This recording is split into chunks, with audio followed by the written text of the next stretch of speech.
Have you ever felt like the weight of the world was pressing down on your shoulders so heavily that you could barely breathe? Like every step forward required more strength than you possessed, and every breath felt like a battle against an invisible force trying to crush your spirit. Maybe you found yourself lying awake at 3 in the morning, staring at the ceiling, your mind racing with worries that seemed to multiply in the darkness, like shadows dancing on the walls. I know that feeling. I know what it's like to carry burdens that feel too heavy for your heart to bear. The sleepless nights when anxiety wraps around your chest like a vice. The moments when you question everything about your purpose, your worth, your very existence. The times when you've prayed so desperately for peace that your words dissolved into tears before they could even form. But what if I told you that in those very moments of deepest struggle, when you feel most alone and overwhelmed, there exists a place of profound rest that's been waiting for you all along? A sanctuary, not built with human hands, but woven from the very fabric of divine love itself. A place where the storms of life cannot reach, where the chaos of this world grows quiet, and where your weary soul can finally exhale. Tonight, I want to take you on a journey, not to some distant land or mystical realm, but to a place that exists within the heart of every believer. A place the ancients called the secret place of the Most High. A refuge that transcends our circumstances, our feelings, and even our understanding. Because here's what I've discovered after years of wrestling with doubt, fear, and exhaustion. True rest isn't found in the absence of storms, but in the presence of the one who commands them. You see, we live in a world that never stops moving. Social media notifications ping every few seconds. News cycles demand our constant attention with their endless stream of crisis and controversy. Work deadlines pile up like autumn leaves. Relationships require energy we don't always have. Bills need paying. Dreams feel distant. And somewhere in the middle of all this noise, we've forgotten what it means to truly rest. I'm not talking about the kind of rest you get from a weekend vacation or a good night's sleep. Though those things have their place, I'm talking about something deeper, something that touches the core of who you are. The kind of rest that doesn't depend on your circumstances being perfect or your problems being solved. The rest that comes from knowing beyond any shadow of doubt that you are held by hands that will never let you go. This isn't just wishful thinking or positive psychology dressed up in religious language. This is the bedrock truth that has sustained believers through persecution, poverty, loss, and every imaginable trial throughout history. When the early Christians faced lions in the arena, they found this rest. When missionaries ventured into hostile territories, they carried this peace with them. When mothers have lost children and fathers have buried dreams, this refuge has been their shelter. And it's available to you right now, not when you get your life together, not when you finally overcome that addiction or heal that relationship or find that job. Right now, in this moment, with all your imperfections and struggles and questions, you can step into a rest so profound that it will change everything about how you face tomorrow. But here's the thing about this divine rest that most people miss. It's not passive. It's not about checking out or escaping reality. True biblical rest is actually the most active thing you can do. It's the radical act of trusting God's goodness when everything around you screams otherwise. It's choosing to believe His promises when your feelings argue against them. It's finding strength to keep moving forward precisely because you've learned to stop striving in your own power. Think about it this way.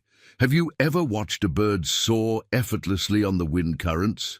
The bird isn't working harder to fly, it's actually working less. It's found the invisible support that was there all along and learned to rest in it. That's what happens when we discover this place of divine rest.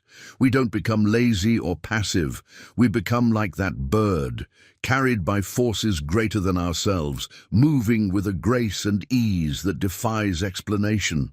I remember the first time I really understood this. I was going through one of the darkest seasons of my life.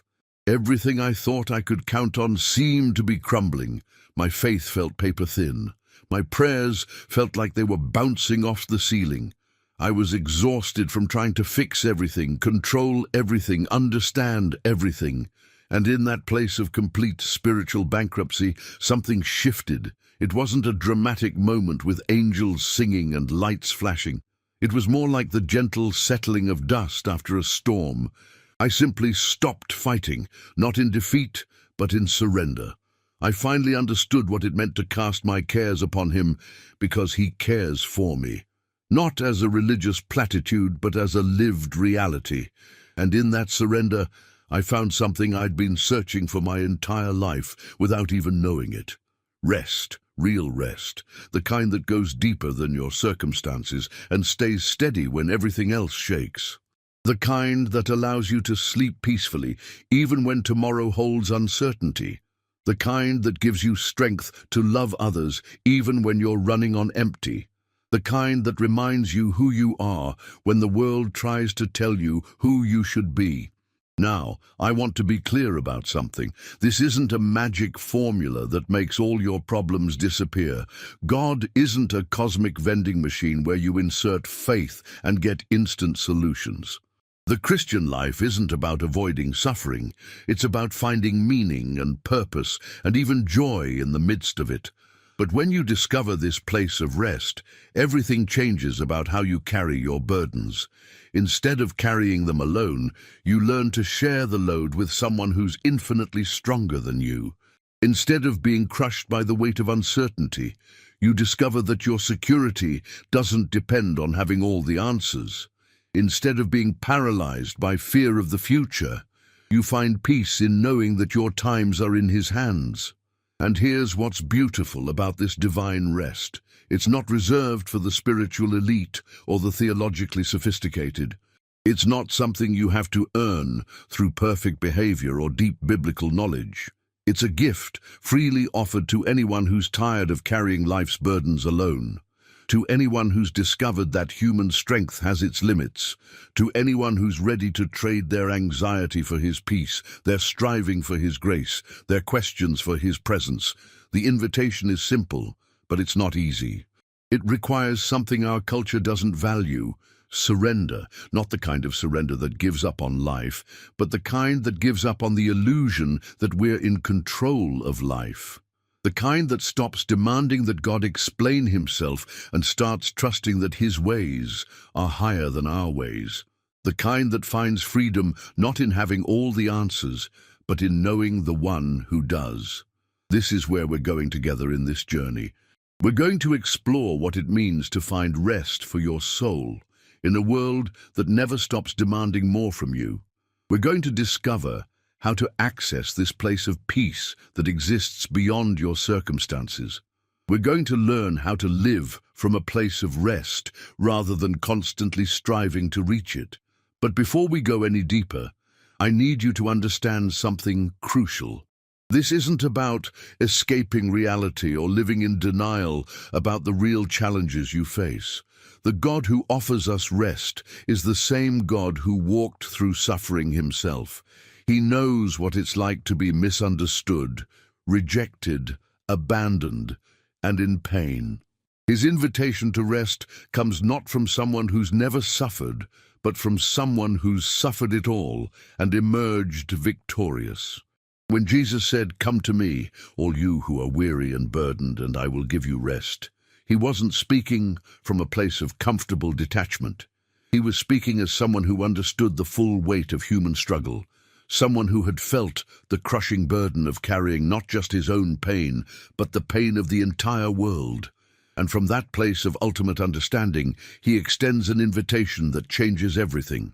That invitation is still open today. Right now, as you're listening to these words, whether you're driving in your car, walking through your house, or lying in bed unable to sleep, that invitation is being extended to you personally. Not to the person you think you should be, but to the person you are right now, with all your doubts and fears and imperfections. The beautiful thing about divine rest is that it meets you exactly where you are. You don't have to clean up your act first. You don't have to solve all your problems or understand all the mysteries of faith. You just have to be willing to stop carrying everything alone. You just have to be tired enough of the struggle to consider that there might be another way. And there is another way, a way that doesn't require you to be stronger or smarter or more spiritual than you are. A way that actually begins with admitting your weakness and discovering that His strength is made perfect in that very weakness. A way that transforms your limitations from sources of shame into doorways to grace. This is the path we're walking together. Not a path of religious performance or spiritual achievement, but a path of trust. Trust that builds slowly, like dawn breaking over a dark landscape. Trust that grows stronger, not because life gets easier, but because we discover a love that's stronger than anything life can throw at us. So take a deep breath with me. Let your shoulders drop. Unclench your jaw. For the next few minutes, you don't have to solve anything or fix anything or figure anything out. You're invited into a space where you can simply be, where you can let go of the weight you've been carrying and remember what it feels like to breathe freely, because that's what we're really talking about when we speak of rest. We're talking about coming home to yourself, coming home to the truth of who you are beneath all the roles you play and masks you wear, coming home to the love that knew you before you were born and will never let you go, coming home to the peace that the world cannot give and cannot take away. This journey we're beginning together isn't just about finding temporary relief from stress or anxiety, though it certainly includes that.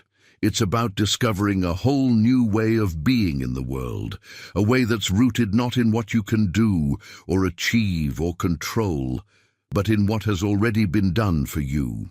A way that finds security not in your circumstances, but in your identity as a beloved child of the Most High God. As we continue on this path together, I want you to understand something that might surprise you. The very fact that you're here, listening to these words, searching for something deeper than what the world offers, is already evidence of God's gentle pursuit of your heart. You didn't stumble upon this message by accident. In a universe of infinite possibilities, in a digital landscape of endless content, your soul was drawn to this moment of invitation like iron to a magnet. There's something beautiful happening in the quiet spaces of your life that you might not even recognize yet. While you've been wrestling with questions and carrying burdens that feel too heavy, while you've been pushing through days that drain you and nights that refuse to bring peace, the Spirit of God has been whispering your name. Not with condemnation or disappointment, but with the tender voice of a father who sees his child struggling and longs to lift them up. You see, the very weariness you feel, the exhaustion that brought you to this place of seeking, isn't a sign of spiritual failure. It's actually a gift. It's your soul's way of telling you that you were never meant to carry life's weight alone. That restlessness in your spirit, that constant feeling that something's missing, that nagging sense that there has to be more than this endless cycle of striving and struggling, that's not a flaw in your design. That's your design working exactly as intended. God created you with a God-shaped hole in your heart that nothing else can fill. Not success, not relationships, not achievements, not even religious activities. Augustine understood this when he wrote that our hearts are restless until they rest in God. That restlessness isn't a problem to be solved, it's a compass pointing you home. But here's where it gets really beautiful. God doesn't wait for you to figure out how to rest before He offers His peace. He doesn't require you to master the art of surrender before He extends His grace. Right now, even as you listen to these words, even if doubt is whispering in your ear and anxiety is tightening around your chest, His rest is available to you, not as a reward for spiritual maturity, but as the very foundation upon which spiritual maturity is built. I think about the disciples in that boat on the Sea of Galilee, waves crashing over the sides, wind howling like a wild animal, their experienced fishermen's hands trembling as they fought against forces beyond their control. And where was Jesus? asleep on a cushion in the stern, not because he didn't care about their fear, but because he knew something they had forgotten in their panic. He knew who was really in control of the wind and waves. When they woke him, probably with voices tight with terror, he didn't scold them for being afraid. He simply stood up and spoke to the storm, 3 words in the original language. Peace, be still. And immediately the wind stopped howling, the waves stopped crashing, and there was what the gospel calls a great calm. But here's what I love about this story. The great calm wasn't just in the external circumstances. Yes, the storm stopped, but something deeper happened in that moment.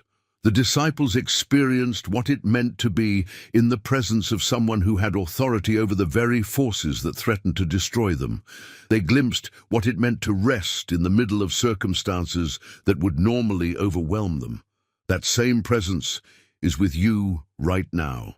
The same voice that commanded the wind and waves to be still is speaking peace over the storms in your life. Not necessarily changing your circumstances immediately, though he certainly can and sometimes does, but changing something far more profound. He's changing your relationship to those circumstances. He's showing you what it means to find calm in the middle of the storm rather than waiting for the storm to pass. This is revolutionary thinking in our culture that worships control and self-reliance. We're taught from an early age that the strong survive and the weak get left behind. We're conditioned to believe that asking for help is a sign of failure, that depending on anyone else makes us vulnerable, that true security comes from having enough money, enough insurance, enough backup plans to handle whatever life throws at us. But what if that entire framework is built on a lie? What if true strength actually comes from acknowledging our weakness? What if real security is found not in what we can accumulate or control, but in surrendering to someone whose love is absolutely unshakable? What if the very thing our culture calls weakness, God calls wisdom? The Apostle Paul understood this paradox. Here was a man who had every reason to be confident in his own abilities. Brilliant mind, impressive education, natural leadership skills, unshakable determination. Yet he discovered that his greatest strength came not from his impressive resume, but from his willingness to boast in his weaknesses. Because it was in those weak places that he experienced God's power most clearly. When he wrote about a thorn in his flesh, some unspecified struggle that caused him ongoing pain, he tells us that he pleaded with God 3 times to remove it. 3 times he asked for relief from this source of weakness and limitation, and 3 times God said no. But in that no, Paul discovered something that changed everything about how he viewed his struggles. God's response wasn't cruel indifference or divine stubbornness. It was an invitation into a deeper understanding of how his kingdom works. My grace is sufficient for you, God told him, for my power is made perfect in weakness. In other words, your limitations aren't obstacles to experiencing my strength. They're the very places where my strength shows up most clearly. This completely reframes how we think about our struggles, doesn't it? Instead of seeing our anxiety as evidence that we're failing spiritually, we can see it as an opportunity to experience God's peace in a deeper way. Instead of viewing our financial stress as proof that God doesn't care about our needs, we can see it as a chance to discover His provision in ways we never expected. Instead of interpreting our loneliness as abandonment, we can recognize it as an invitation to discover His presence more intimately. None of this minimizes the real pain of what you're going through. God isn't asking you to pretend that difficult things aren't difficult or that painful things don't hurt. He's not offering you a superficial positive thinking that ignores reality. What He's offering is something far more substantial. He's offering to walk through the difficulty with you, to carry what you can't carry, to be strong where you are weak, to provide what you lack. This is what it means to rest in God. It's not the absence of struggle. It's the presence of someone who is bigger than your struggle. It's not having all your questions answered. It's knowing the one who holds all the answers. It's not being free from uncertainty, it's being anchored to something certain when everything else feels unstable.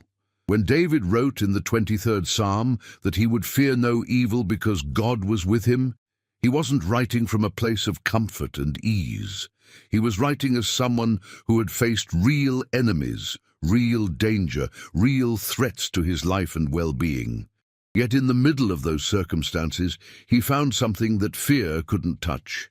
He found a place of rest that existed not because his circumstances were restful, but because his God was trustworthy. That rod and staff he mentions weren't just poetic metaphors. They were real tools that a shepherd used to guide and protect his sheep. The rod was for defense against predators. The staff was for guiding the sheep back when they wandered toward danger. David understood that he was never walking through life's valleys alone. There was always someone with him who had both the power to protect and the wisdom to guide. And here's what's beautiful about this picture. Sheep aren't known for their intelligence or their ability to defend themselves. They're vulnerable creatures that depend entirely on their shepherd for safety and direction. David wasn't embarrassed by this metaphor. He embraced it. He understood that acknowledging his need for a shepherd wasn't weakness. It was wisdom. You are that sheep. Not in some demeaning way that diminishes your worth, but in the most liberating way possible. You were never meant to be your own shepherd.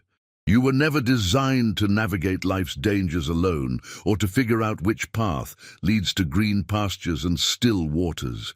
You were created to rest in the care of one who knows the way, even when you can't see it. This is where the magic happens. When you stop trying to be your own shepherd and start trusting the good shepherd, something shifts in your soul. The constant vigilance relaxes. The hypervigilance that comes from believing everything depends on you begins to ease. You start to sleep better because you remember that God doesn't sleep or slumber. You worry less because you're learning to cast your cares on someone who actually has the power to do something about them. But let me be honest with you about something. This shift doesn't happen overnight. Learning to rest in God is like learning to swim. You can understand the theory perfectly, but when you first try to let go and let the water hold you up, every instinct screams at you to struggle and fight. Your mind knows the water will support you, but your body wants to thrash around trying to save itself. Resting in God feels similar at first. Your mind might understand that He's trustworthy, but your emotions want to keep controlling and managing and fixing. You might believe intellectually that His love is unshakable, but your heart still flinches when life gets uncertain. You might know theologically that His plans are good, but your soul still panics when those plans look different from what you expected. This is normal. This is part of the process. God isn't frustrated with your struggle to learn how to rest.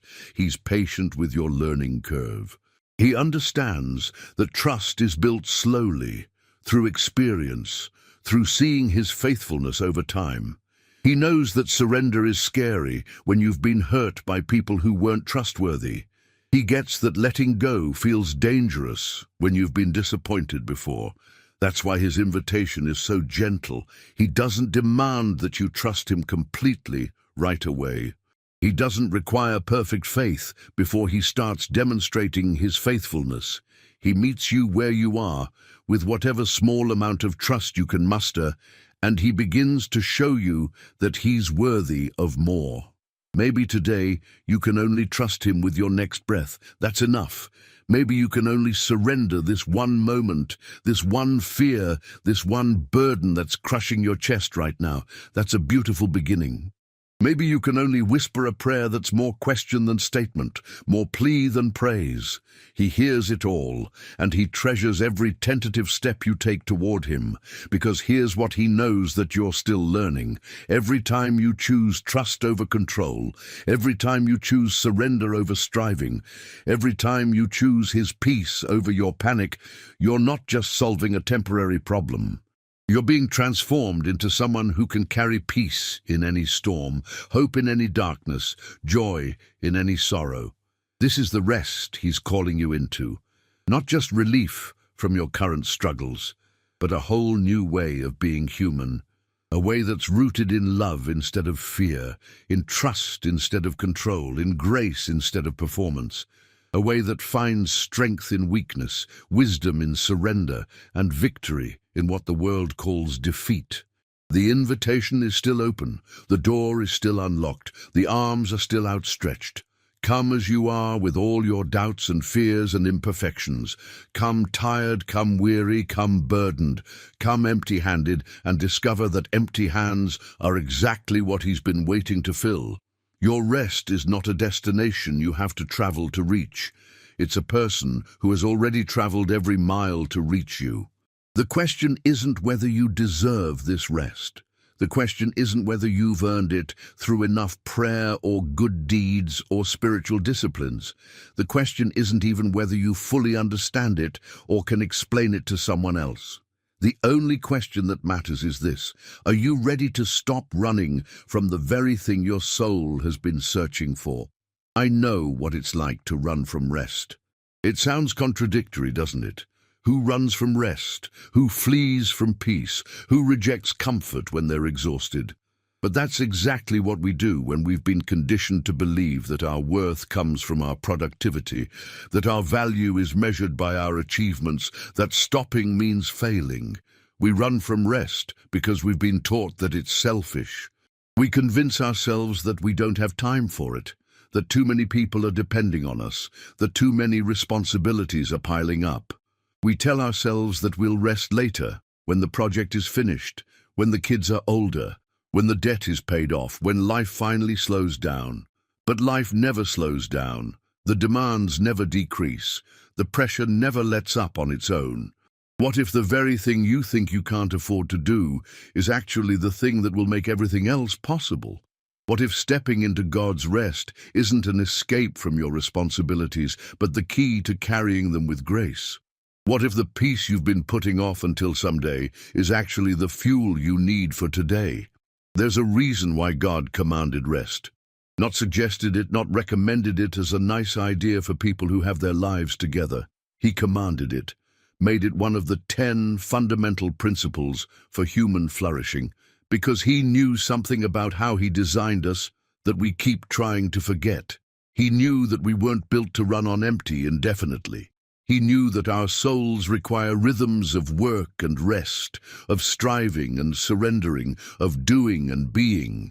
But somewhere along the way, we've turned rest into another thing we have to be good at. We've made it another performance, another area where we can succeed or fail. We read books about rest and feel guilty that we're not resting properly. We attend conferences about finding peace and leave feeling more stressed about our lack of peace. We add meditation apps to our phones and then feel anxious when we don't use them consistently. This isn't the rest God is offering you. This isn't the peace that Jesus promised when He said His peace was unlike anything the world gives. The rest that comes from God isn't something you achieve through technique or discipline or perfect execution. It's something you receive through relationship. It's not a skill you master. It's a gift you accept. Think about how a child rests in their parents' arms. They don't have to work at it or think about it or analyze whether they're doing it correctly. They simply trust that those arms will hold them, and that trust allows their entire body to relax. Their breathing slows, their muscles unclench, their mind stops racing, not because they've mastered some advanced relaxation technique, but because they're in the presence of someone they know loves them completely. That's the picture of rest that God has in mind for you, not the exhausted collapse that comes at the end of your rope, but the peaceful settling that comes from knowing you're held by love that will never let you go. Not the temporary relief that comes from escaping your problems, but the deep confidence that comes from knowing you're not facing your problems alone. This kind of rest transforms everything about how you approach life's challenges. When you know you're held by unshakable love, you stop needing everyone else's approval to feel secure. When you're anchored in God's unchanging faithfulness, you stop being tossed around by every change in your circumstances. When you're rooted in his peace, you stop being overwhelmed by every crisis that comes your way. But here's what makes this rest so radical in our culture. It's free. You can't earn it, you can't buy it, you can't work harder to deserve more of it. It's given freely to anyone who's willing to receive it. This goes against everything our society teaches us about how value is created and distributed. We're used to getting what we pay for, earning what we receive, working for what we want. God's economy operates on entirely different principles. His rest isn't a commodity to be purchased, but a gift to be received. His peace isn't a reward for good behavior, but the foundation upon which good behavior grows. His love isn't something you have to qualify for, but the very thing that qualifies you for everything else. This can actually be harder to accept than you might think. We're so conditioned to earning our place, proving our worth, justifying our existence, that receiving something freely feels almost wrong. Our pride wants to contribute something, to do our part, to at least help pay for what we're receiving. But grace doesn't work that way. Grace means getting what you don't deserve, not getting what you do deserve, and having the whole transaction be about the giver's character rather than the receiver's performance. When you really understand this, it changes everything about how you relate to God. You stop approaching him like a demanding boss who needs to be impressed with your productivity. You stop treating prayer like a performance review where you have to justify your requests. You stop viewing your relationship with him as a business transaction where you do good things to earn his favor. Instead, you start approaching him like a child, coming home to a parent who's been waiting all day to spend time with them. You start praying like someone who knows they're already loved completely, not someone who's trying to earn love through eloquent words or perfect theology. You start living like someone who's already been accepted unconditionally, not someone who's constantly trying to prove they deserve acceptance. This shift in perspective doesn't make you lazy or careless or presumptuous. Actually, it has the opposite effect. When you know you're loved unconditionally, you're free to love others without expecting anything in return. When you know you're accepted completely, you stop needing to prove yourself through comparison or competition. When you know you're secure eternally, you can take risks and face challenges with courage you never knew you had. The Apostle John captured this beautifully when he wrote that perfect love casts out fear. Not perfect performance, not perfect understanding, not perfect circumstances, perfect love. And that love isn't something you have to generate through willpower or positive thinking. It's something that's already been poured out for you, demonstrated conclusively on a cross 2,000 years ago, and made available to you right now through the Spirit of God who lives within every believer. This love is the foundation of true rest. Not the kind of rest that depends on everything going your way, but the kind that remains steady when everything falls apart. Not the kind of peace that requires perfect health, perfect relationships, and perfect circumstances, but the kind that can coexist with pain, uncertainty, and unanswered questions. I've seen this kind of rest in hospital rooms where families are saying goodbye to loved ones, and somehow there's a supernatural peace that makes no sense to anyone looking in from the outside. I've witnessed it in the eyes of people who've lost everything they thought they needed to be happy, yet somehow radiate a contentment that prosperity couldn't produce. I've experienced it in my own life during seasons when everything felt uncertain, yet something deep in my soul remained unshakable. This isn't denial or delusion or religious wishful thinking. This is what happens when a human soul discovers what it was always meant to rest in.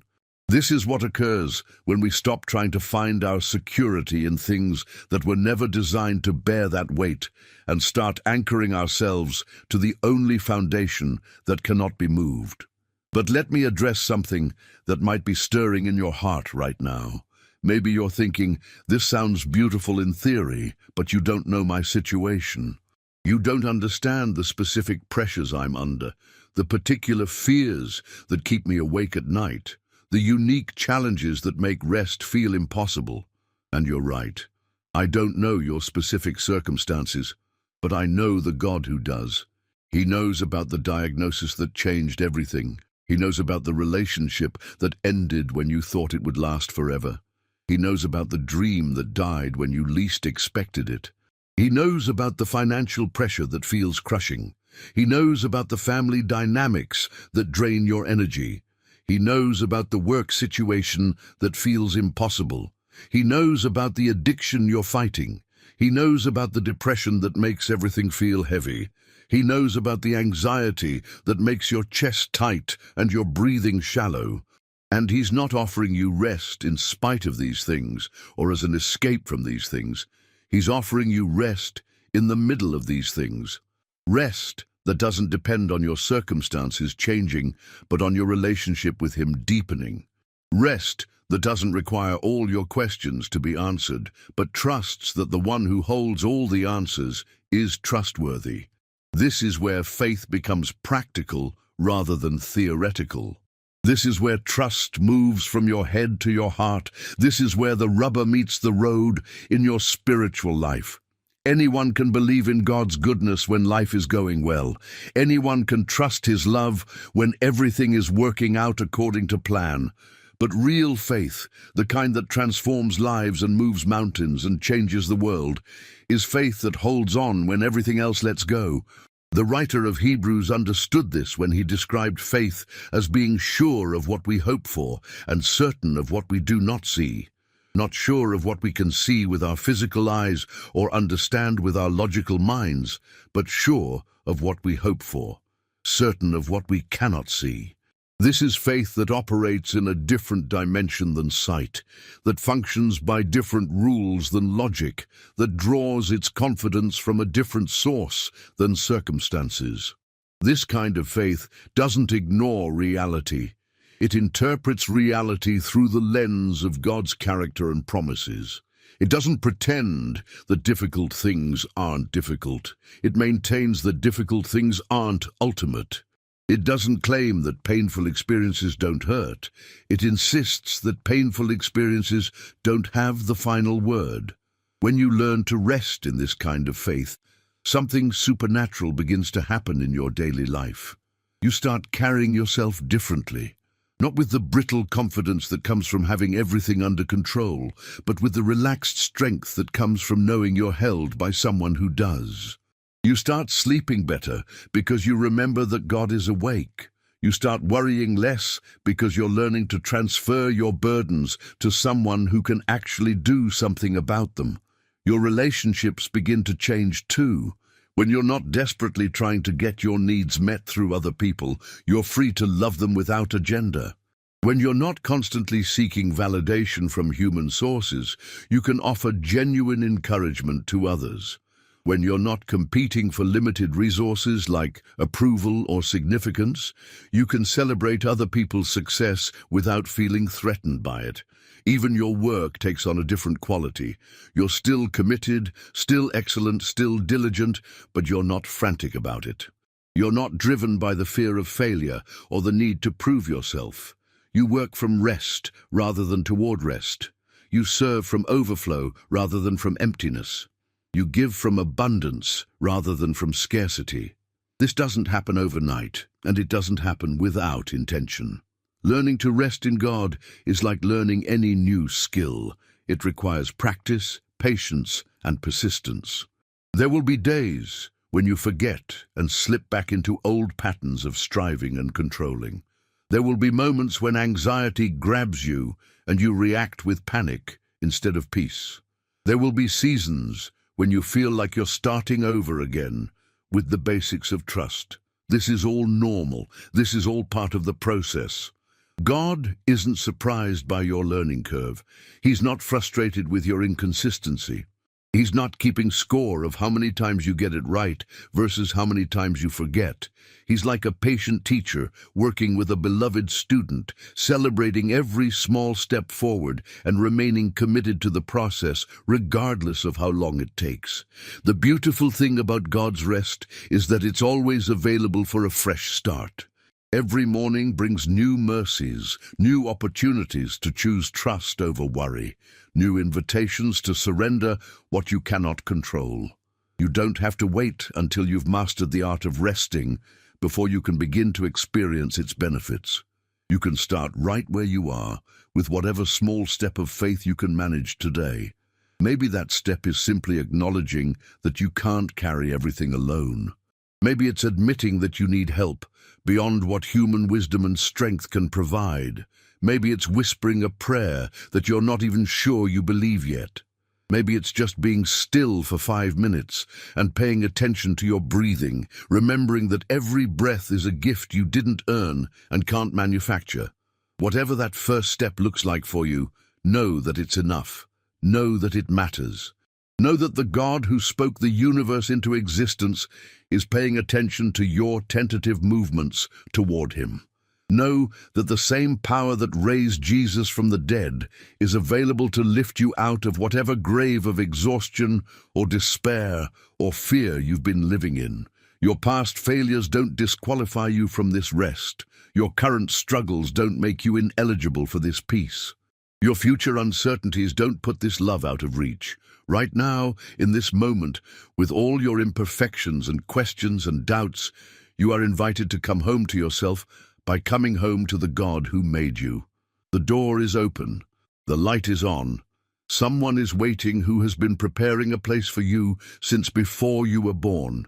Someone who knows exactly what you need and has exactly what you're looking for. Someone whose love is patient enough to wait for your readiness and strong enough to carry you when you're not. This is your invitation to stop wandering and start resting, to stop striving and start receiving, to stop carrying what was never yours to carry and start trusting the one who's been carrying you all along. The decision to rest isn't just a single moment of surrender. It's a daily choice to live from a different place within yourself. It's choosing to wake up each morning and remember that your worth isn't determined by how much you accomplish before noon.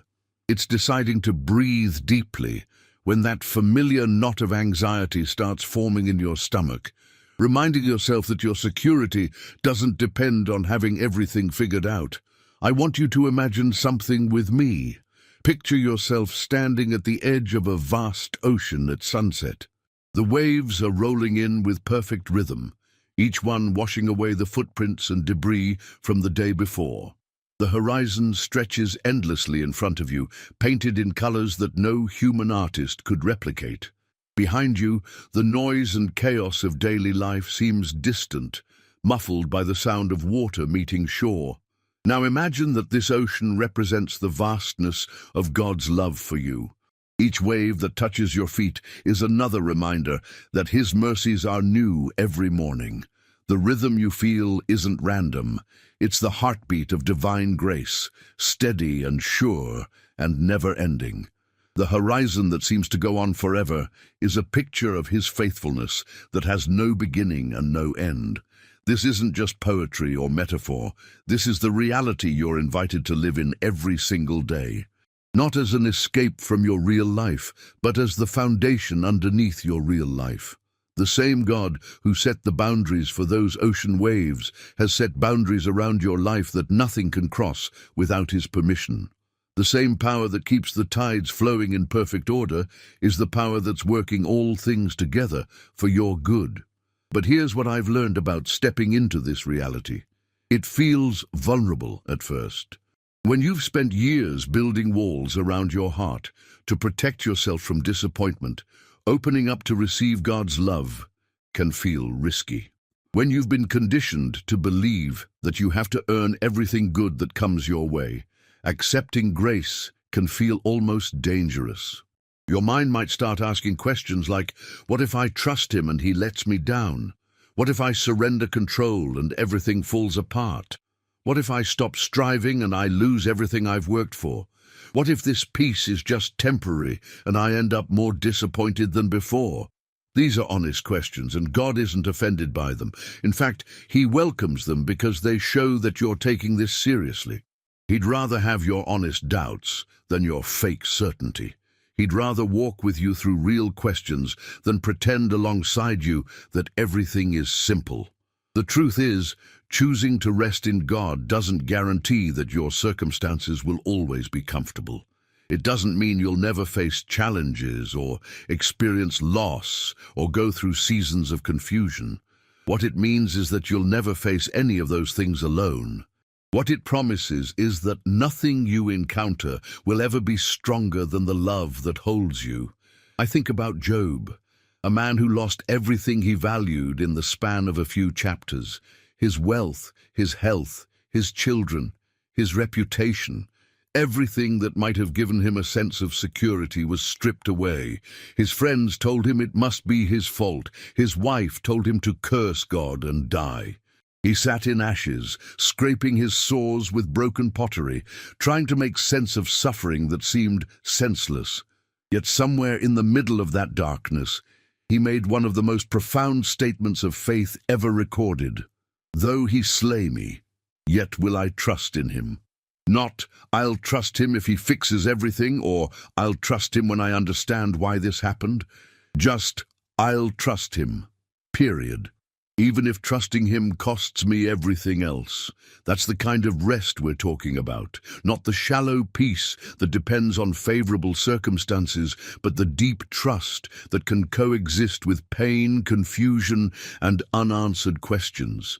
Not the fragile hope that shatters when life gets difficult, but the unshakable confidence that finds its footing on something more solid than shifting sand. This doesn't make you passive or resigned to whatever happens. Actually, it has the opposite effect. When you're rooted in this kind of rest, you become incredibly resilient. You can face uncertainty without being paralyzed by fear. You can encounter setbacks without being devastated by despair. You can walk through valleys without losing sight of the mountains. The prophet Isaiah understood this when he wrote about those who wait upon the Lord, renewing their strength.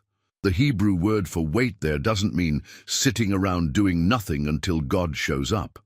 It means binding yourself to, intertwining your life with, weaving your story into his story so completely that his strength becomes your strength. Think about how a vine grows up the side of a building.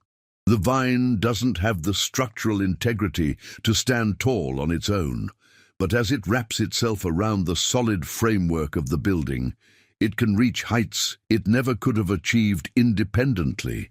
That's what happens when you learn to rest in God. You don't become weak or dependent in an unhealthy way. You become strong in a way that's sustainable because your strength is rooted in something unshakable. This is why the invitation to rest isn't an invitation to passivity. It's an invitation to the most active kind of living possible. When you're not exhausting all your energy trying to control outcomes you were never meant to control, you have energy available for the things you are called to do. When you're not paralyzed by fear of the future, you can be fully present to the opportunities of today. I've watched people discover this kind of rest in the most unlikely circumstances. I've seen single mothers juggling multiple jobs and sleepless nights find a peace that sustained them through seasons when everything felt impossible. I've witnessed business leaders facing bankruptcy discover a confidence that had nothing to do with their bank account balance. I've observed people battling serious illnesses access a joy that defied their medical prognosis. What all these people had in common wasn't perfect circumstances or extraordinary faith or special spiritual gifts. What they shared was a willingness to stop trying to be God in their own lives and start trusting the God who had been there all along. They stopped demanding that life make sense before they would trust, and started trusting even when life made no sense at all. This shift changes everything about how you interpret what happens to you. Instead of seeing every challenge as evidence that God doesn't care, you start recognizing them as opportunities to experience his care in deeper ways.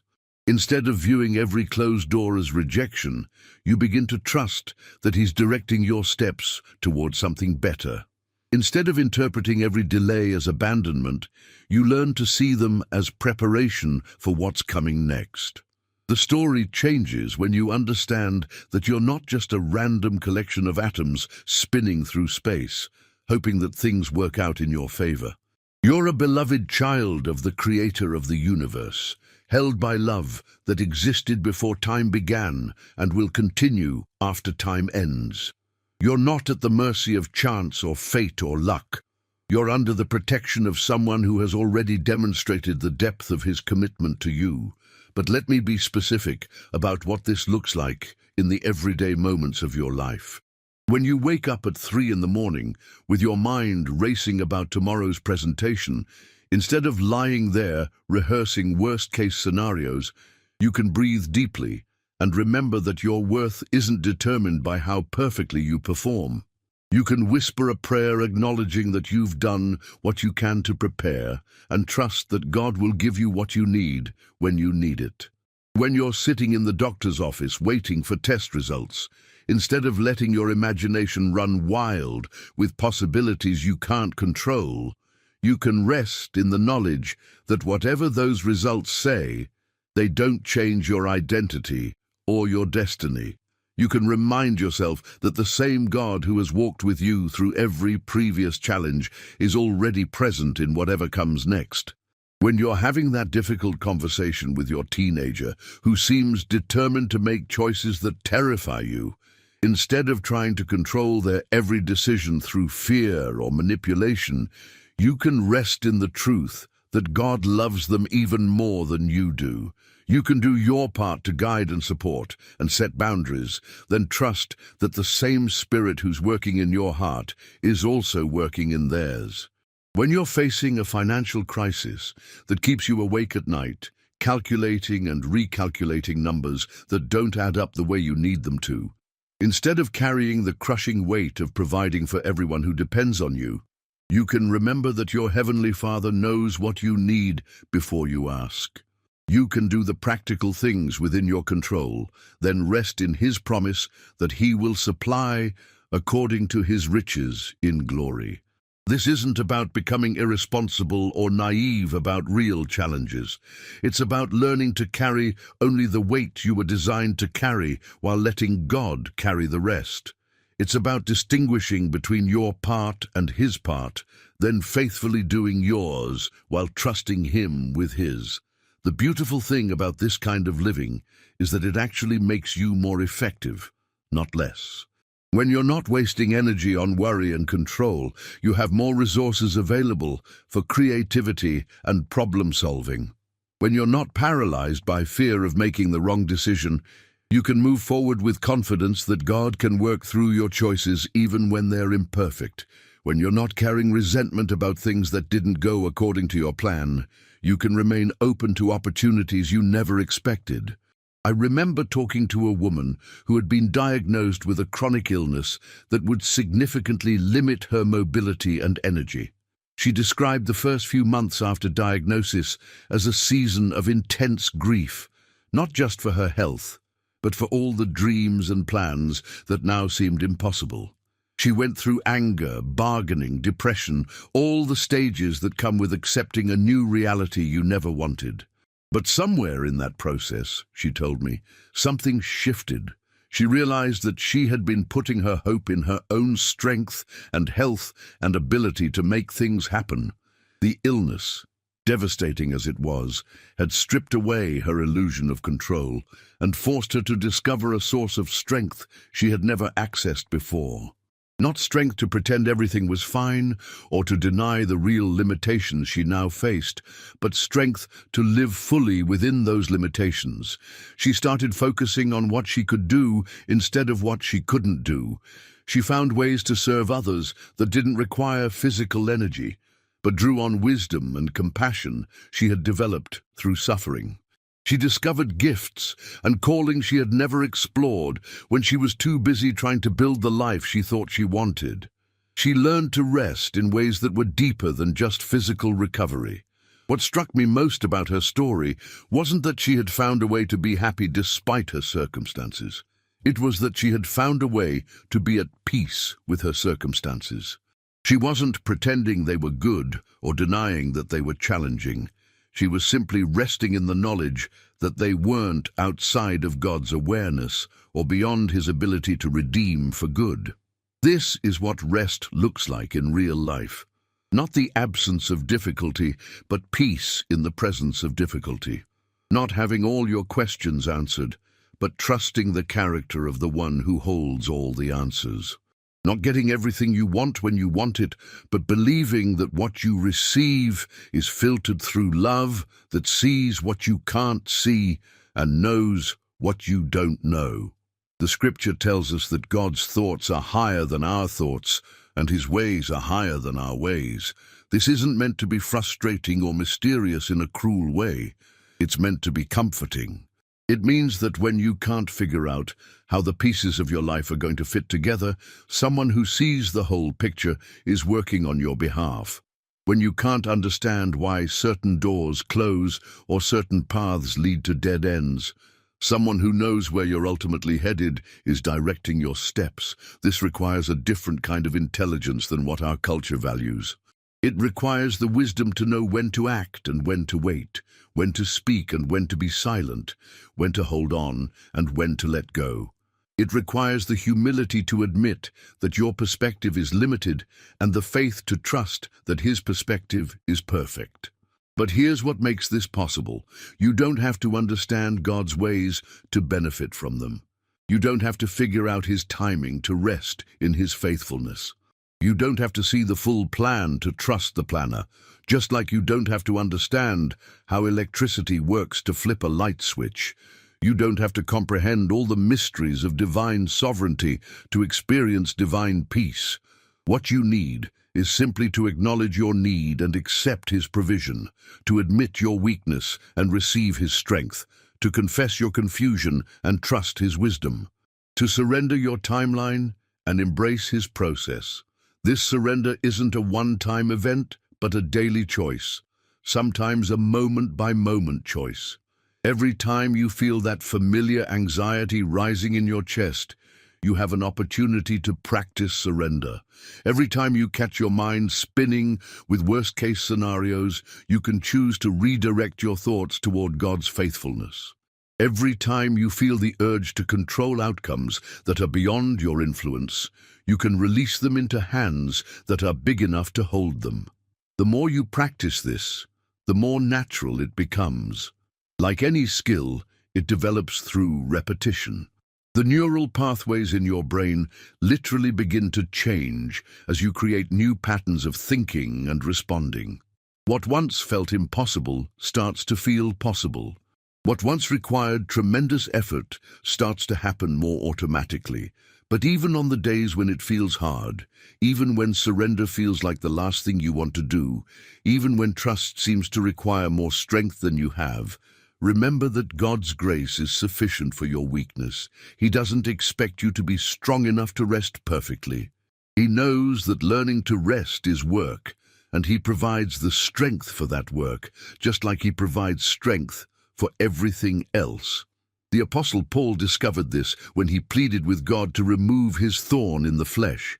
3 times he asked for relief from whatever was causing him pain and limitation. 3 times God said no, not because he was cruel or indifferent, but because he had something better in mind. Instead of removing the source of Paul's weakness, God chose to demonstrate his strength through it. This completely reframed how Paul viewed his struggles. Instead of seeing them as obstacles to overcome, he began to see them as opportunities to experience God's power in ways he never could have accessed through his own strength. Instead of being ashamed of his limitations, he learned to boast about them, because they became the very places where God's grace was most visible. This is the paradox of divine rest. It's not found by eliminating all sources of stress or challenge from your life. It's found by discovering a peace that can coexist with stress and challenge. It's not about creating perfect circumstances, but about finding perfect trust within imperfect circumstances. When you understand this, it changes your relationship with suffering. You don't seek it out or pretend to enjoy it, but you stop seeing it as evidence that God has abandoned you or that your faith is insufficient. Instead, you begin to recognize it as one of the ways God develops character, deepens trust, and prepares you for purposes you can't yet see. The writer of Hebrews reminds us that Jesus learned obedience through what he suffered. If the Son of God needed to learn through difficulty, how much more do we need the lessons that only come through walking through hard places? This doesn't make suffering good in itself, but it does mean that nothing you endure is wasted when it's surrendered to God's purposes. This perspective transforms how you pray about your challenges. Instead of only asking God to remove them, you start asking Him to use them. Instead of demanding that He change your circumstances immediately, you begin inviting Him to change you through your circumstances. Instead of viewing every trial as something to escape, you start seeing some of them as assignments to complete.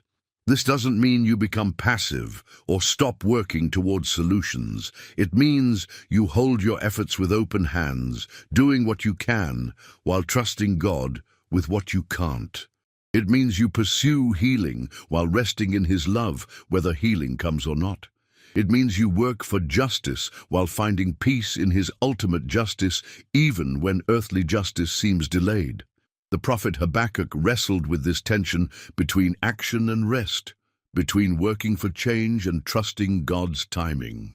He complained to God about injustice he saw around him, demanded to know why evil seemed to prosper while the righteous suffered. God's response wasn't to give him a complete explanation, but to remind him that the just shall live by faith. Habakkuk's final response is one of the most beautiful expressions of rest in the midst of uncertainty ever written. Even if the fig tree doesn't blossom and there are no grapes on the vines, even if the olive crop fails and the fields produce no food, even if there are no sheep in the pen and no cattle in the stalls, yet he will rejoice in the Lord and be joyful in God his Savior. This is rest that doesn't depend on favorable outcomes.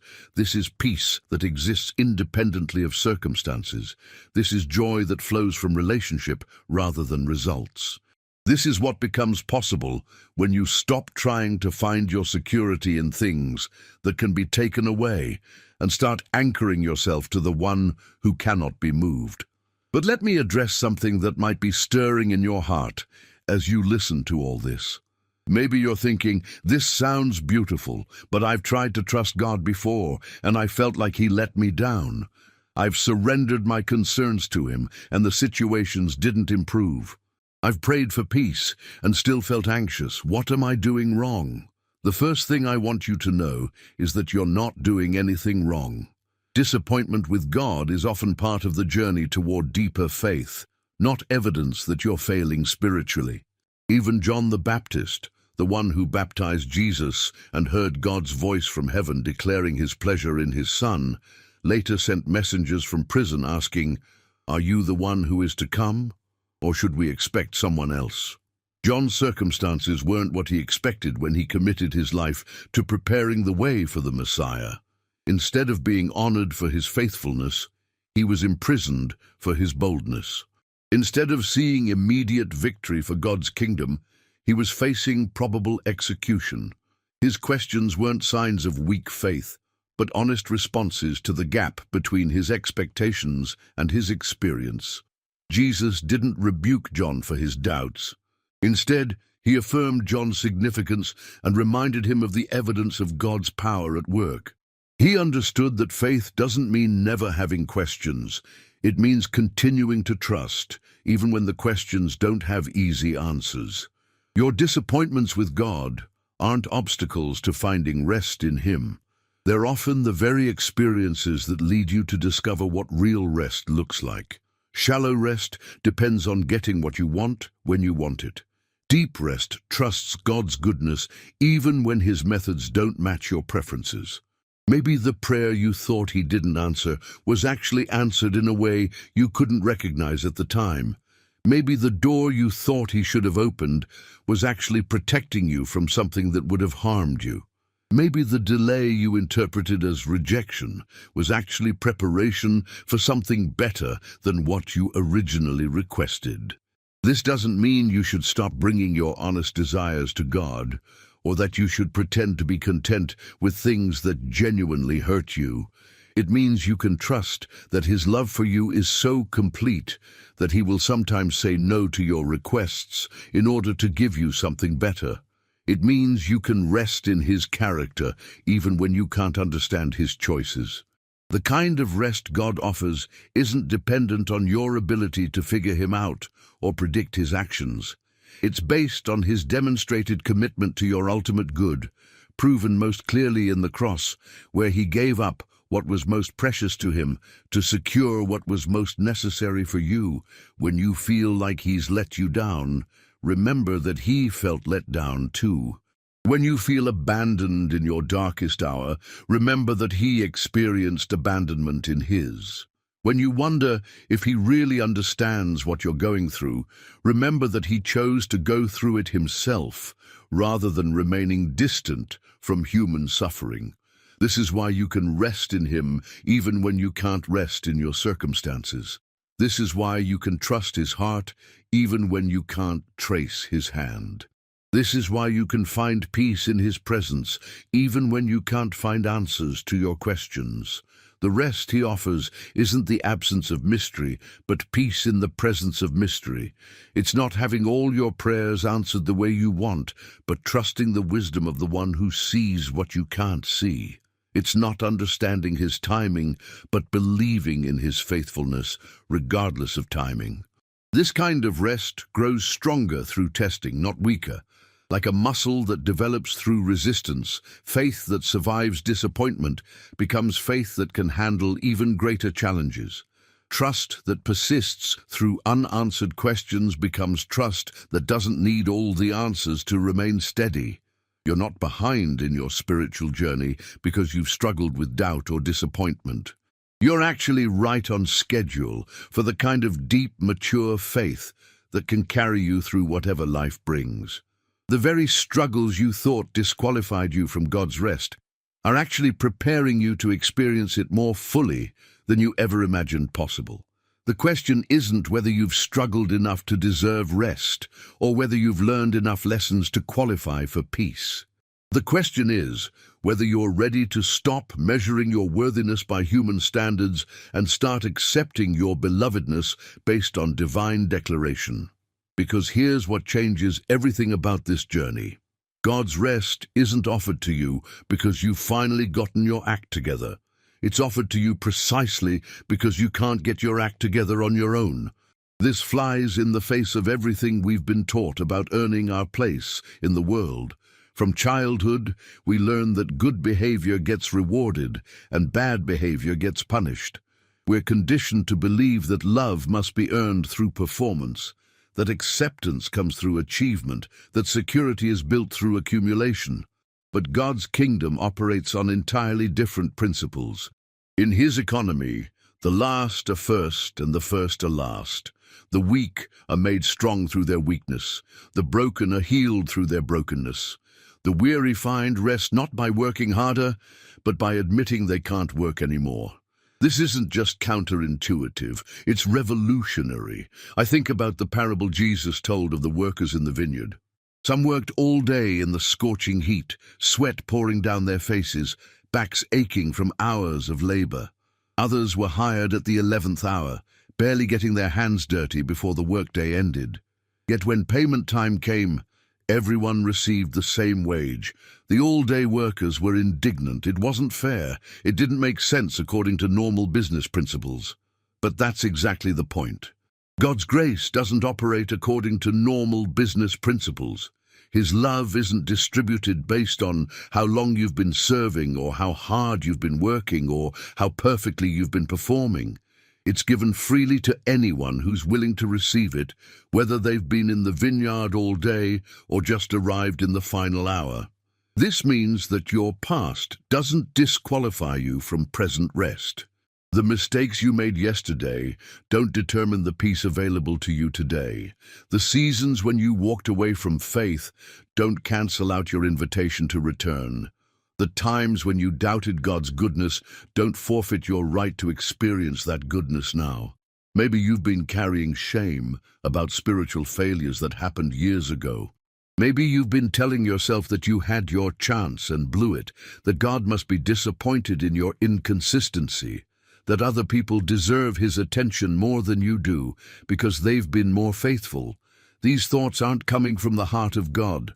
They're coming from the enemy of your soul, who wants to keep you trapped in cycles of self-condemnation that prevent you from receiving what's freely offered. The voice of shame says you have to earn your way back into God's good graces. The voice of grace says you were never out of his good graces to begin with.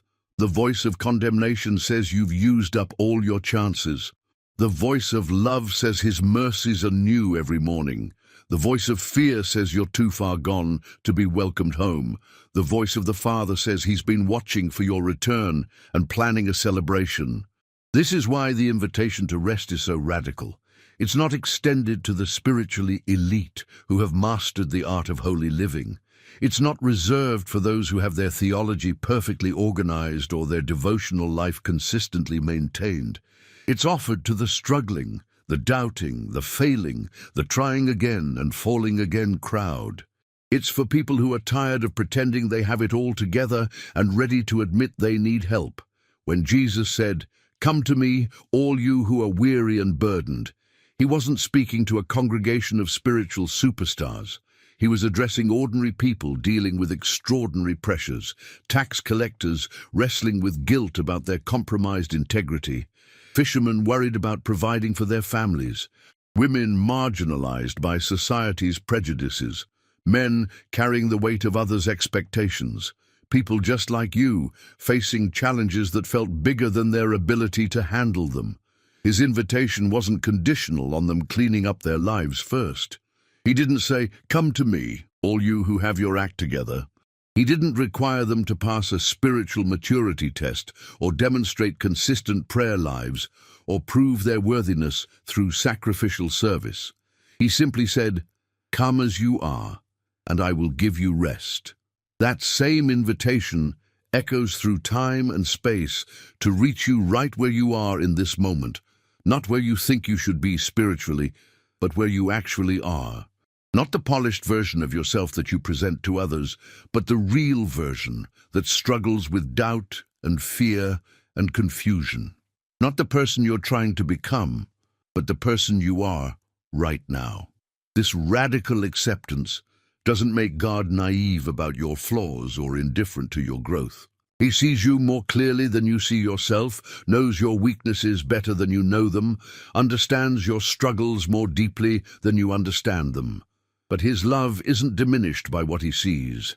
If anything, his tenderness toward you increases as he witnesses your efforts to find your way home to his heart. Think about how you feel toward a child who's learning to walk. When they stumble and fall, you don't love them less. When they take tentative steps and lose their balance, you don't withdraw your support. When they cry in frustration because their legs won't do what their mind wants them to do, you don't lecture them about their lack of coordination. You encourage them, celebrate their progress, and remain patiently available to help them try again. That's how God feels about your spiritual journey. Every stumbling step toward him is precious. Every time you fall and get back up, he's cheering you on. Every moment when you choose trust over fear, surrender over control, his heart over your own understanding, he's proud of the progress you're making even when you can't see it yourself. But here's what makes this even more beautiful. His rest isn't just available after you've learned to walk steadily in faith. It's available while you're still learning. It's not a reward for spiritual maturity, but the foundation upon which spiritual maturity is built. You don't have to wait until you've mastered the art of trusting God to begin experiencing the peace that comes from being trusted by God. This changes everything about how you approach your relationship with him. Instead of seeing it as a performance where you have to earn his approval, you can see it as a partnership where you're learning to receive his love. Instead of treating prayer like a job interview, where you have to impress him with your spiritual vocabulary, you can approach it like a conversation with someone who already knows everything about you and loves you completely anyway. Instead of viewing worship as something you do to get God's attention, You can understand it as your response to the attention He's already giving you. Instead of reading Scripture like a textbook you have to master to pass a test, you can receive it like love letters from someone who's been pursuing your heart since before you were born. This shift in perspective doesn't make you careless about sin or casual about spiritual disciplines. Actually, it has the opposite effect. When you know you're loved unconditionally, you want to live in ways that honor that love. When you understand that your acceptance isn't based on your performance, you're free to serve from joy rather than obligation. When you realize that your worth isn't determined by your achievements, you can take risks and make mistakes without losing your sense of identity. The Apostle Paul captured this beautifully when he wrote that it's God's kindness that leads us to repentance, not His condemnation. It's experiencing His love that motivates us to change, not fear of His punishment. It's tasting His goodness that creates hunger for more of His character in our lives, not shame about our current lack of character. This is why rest and transformation go hand in hand. When you're constantly striving to earn God's approval, you're too exhausted to actually become the person He's calling you to be. When you're always worried about measuring up to His standards, you don't have energy available for the joy and creativity and spontaneous acts of love that flow naturally from a heart that knows it's secure. But when you learn to rest in His acceptance, something shifts in your motivation. You start doing good things, not to get something from God, but because you've already received everything you need from God. You start serving others not to earn points toward heaven, but because heaven has already been secured for you. You start loving difficult people not to prove your spiritual superiority, but because you've experienced love that transforms even the most difficult parts of yourself. This kind of living is sustainable in ways that performance-based spirituality never can be, when your relationship with God is built on what He's done for you rather than what you do for Him. You can keep going, even when you don't feel particularly spiritual. When your peace depends on His faithfulness rather than your consistency, you can weather seasons of doubt and discouragement without losing your foundation. When your joy flows from His love rather than your circumstances, you can find reasons to celebrate even in the middle of challenging seasons. When your hope is anchored in His promises rather than your ability to make things work out, you can face uncertain futures with confidence that doesn't depend on having all the details figured out. But let me address something that might be creating resistance in your heart as you listen to this. Maybe you're thinking, this sounds too easy.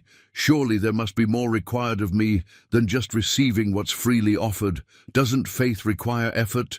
Doesn't growth demand discipline? Doesn't maturity involve sacrifice? You're absolutely right that faith involves effort, growth requires discipline, and maturity demands sacrifice. But here's what changes when you understand the order of things correctly. The effort flows from rest, not toward rest. The discipline emerges from love, not to earn love. The sacrifice springs from gratitude, not to generate gratitude. When you know you're already accepted, you can work without being driven by insecurity. When you understand you're already loved, you can discipline yourself without being motivated by self-hatred. When you realize you're already chosen, you can sacrifice without keeping score of what you're giving up versus what you're getting back. This is the difference between the exhausting religion that burns people out and the restful relationship that sustains people through anything. Religion says you have to climb the ladder to reach God. Relationship says God climbed down the ladder to reach you. Religion says you have to earn your place at the table. Relationship says your place has already been prepared and paid for. Religion says you have to work hard enough to deserve rest. Relationship says you can rest deeply enough to work effectively. Religion says you have to prove your love for God through your efforts. Relationship says you can express your love for God through your efforts because His love for you has already been proven. The writer of Hebrews understood this when he wrote about entering God's rest. He wasn't talking about a future destination you reach after you die. He was describing a present reality you can access while you're still very much alive and dealing with all the complexities of human existence, a rest that coexists with responsibility, a peace that functions alongside pressure, a confidence that operates within uncertainty. This rest isn't escapism or denial or spiritual bypassing. It's not about pretending that difficult things aren't difficult or that painful experiences don't hurt. It's about finding a place within yourself that remains steady, regardless of what's happening around you. A place that's connected to something bigger than your circumstances, stronger than your emotions, and more reliable than your understanding. I've seen this kind of rest in the eyes of people facing terminal diagnoses, who somehow radiate peace that makes no sense to medical professionals. I've witnessed it in the demeanor of parents who've lost children, yet still find ways to comfort others who are grieving. I've experienced it in my own life during seasons when everything felt uncertain, yet something deep in my soul remained unshakable. This isn't supernatural stoicism or religious pretending. This is what happens when a human soul discovers what it was always meant to rest in. This is what occurs when we stop trying to find our security in things that were never designed to bear that weight and start anchoring ourselves to the only foundation that cannot be moved. The beautiful thing about this foundation is that it's not something you have to build or maintain or protect. It's something that's already been established, tested through every possible challenge, and proven absolutely reliable. The work of securing your place in God's love was completed 2,000 years ago on a cross outside Jerusalem. The price of your peace was paid in full by someone who loved you before you loved him. Your part isn't to create this rest, but to receive it. Not to earn this peace, but to accept it. Not to generate this love, but to believe it. Not to prove your worthiness, but to rest in his declaration that you're worth everything to him. This is where the magic happens. When you stop trying to create what's already been created and start receiving what's already been offered, when you stop working to earn what's already been purchased and start enjoying what's already been given, when you stop striving to reach what's already within reach and start resting in what's already yours. The invitation is still open, the door is still unlocked, the arms are still outstretched. The same voice that spoke peace to the storm is speaking peace over your life right now. The same love that raised Jesus from the dead is available to raise you from whatever grave of exhaustion or despair or fear you've been living in. You don't have to wait until you feel worthy. You don't have to delay until your circumstances improve. You don't have to postpone until you understand everything about how this works. You can step into this rest right now, right where you are, with whatever small amount of faith you can muster. Because here's the secret that changes everything. It's not the size of your faith that matters, but the size of the God your faith is placed in. It's not the strength of your trust that secures you, but the trustworthiness of the one you're trusting. It's not the depth of your understanding that saves you, but the depth of his love that has already saved you. Your journey into rest begins with a single step, not a perfect step or a confident step or a step that has all the answers. Just a step, a movement toward the one who's been moving toward you since before you were born. A turning of your face toward the light that's been shining in your darkness all along. That step might be as simple as acknowledging that you can't carry everything alone. It might be as quiet as whispering a prayer you're not even sure you believe yet. It might be as gentle as allowing yourself to breathe deeply for the first time in months. It might be as bold as choosing to trust God's heart, even when you can't trace his hand.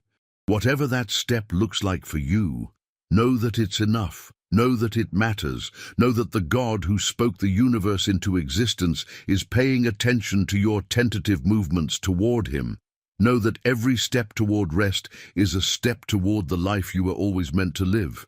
The path ahead isn't about perfection, but about progress.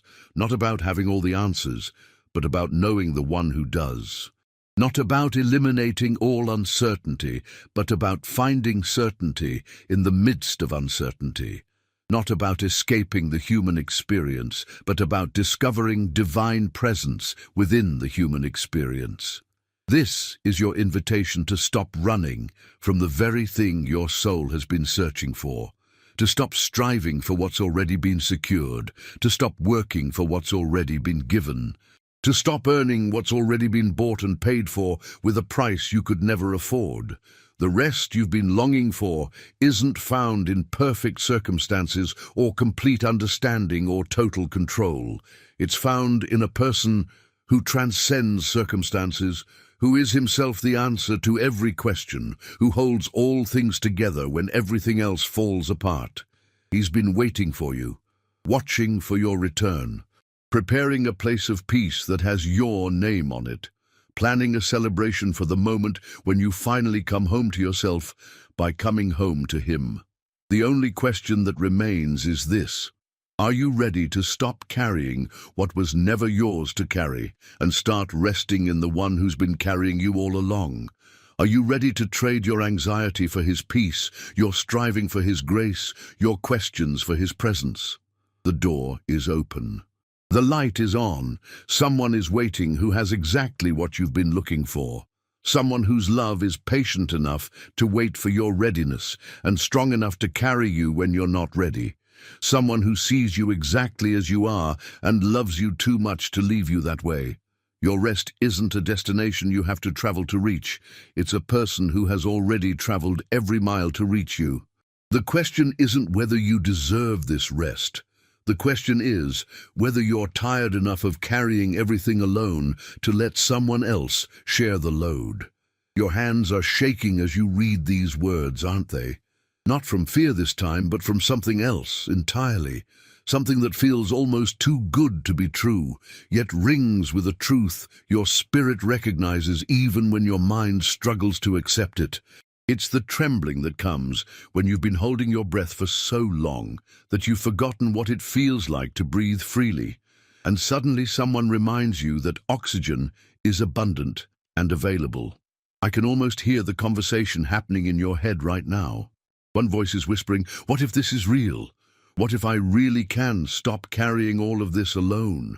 While another voice, the one that's kept you safe through years of disappointment, is arguing back, "Don't get your hopes up. You've been let down before. This is probably just another empty promise wrapped in pretty words." Both voices are valid. Both deserve to be heard. The voice of hope isn't naive, and the voice of caution isn't faithless. They're both parts of a heart that's been wounded and is learning to trust again. They're both evidence of a soul that's been carrying more than it was designed to carry, and is finally considering the possibility that there might be another way. But here's what I want you to understand about this internal dialogue. It's not a debate you have to win before you can experience rest. God isn't waiting for you to silence all your doubts before he offers his peace. He's not requiring you to convince the skeptical parts of your heart before he demonstrates his faithfulness. He's actually quite comfortable with your questions, familiar with your fears, and patient with your process. The prophet Gideon understood this kind of internal wrestling. When God called him to lead Israel into battle against overwhelming odds, Gideon's response wasn't immediate confidence and unwavering faith. Instead, he asked for signs, multiple signs. He put out a fleece one night asking for dew on the wool, but dry ground around it. When God graciously provided exactly what he requested, Gideon asked for the opposite the next night: dry fleece and wet ground.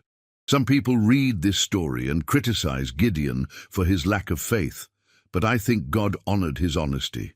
Gideon wasn't trying to manipulate God or test his patience. He was simply acknowledging the gap between what his mind understood and what his heart was ready to believe. He was saying, "I want to trust you, but I need help with my unbelief." God didn't rebuke him for needing reassurance. He didn't withdraw his calling because Gideon asked for confirmation. Instead, he provided the signs Gideon needed, then continued to work through him in ways that brought glory to God and deliverance to his people.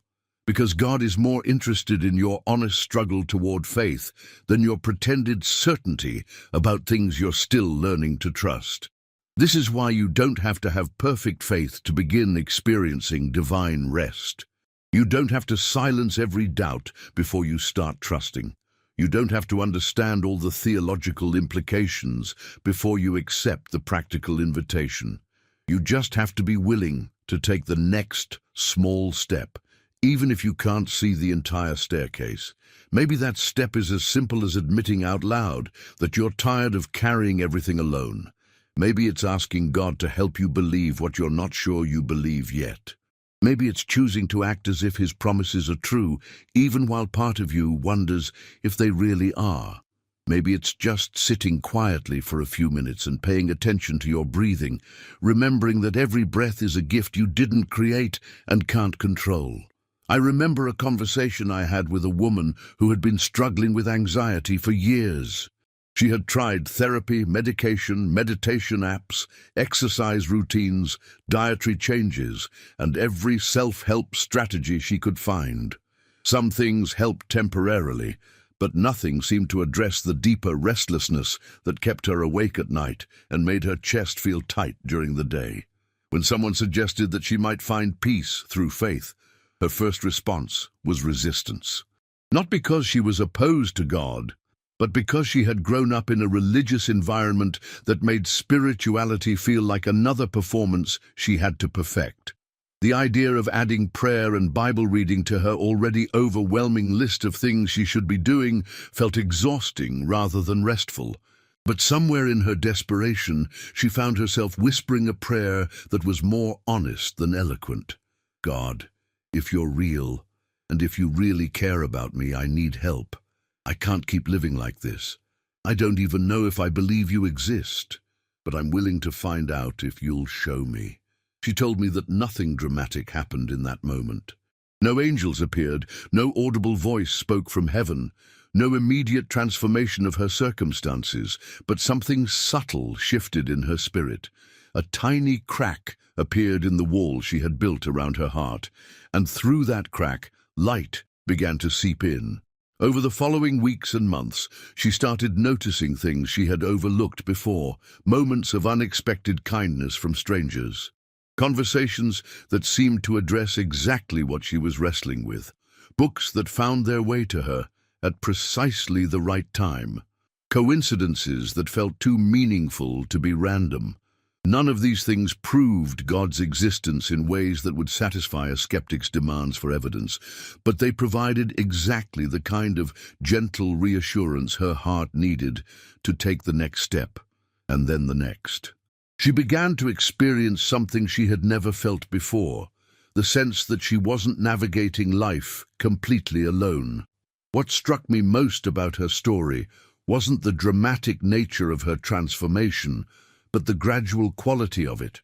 She didn't go from anxiety to perfect peace overnight. She didn't suddenly have all her questions answered or all her problems solved. But she discovered something that changed everything about how she carried her burdens, the awareness that someone was carrying them with her.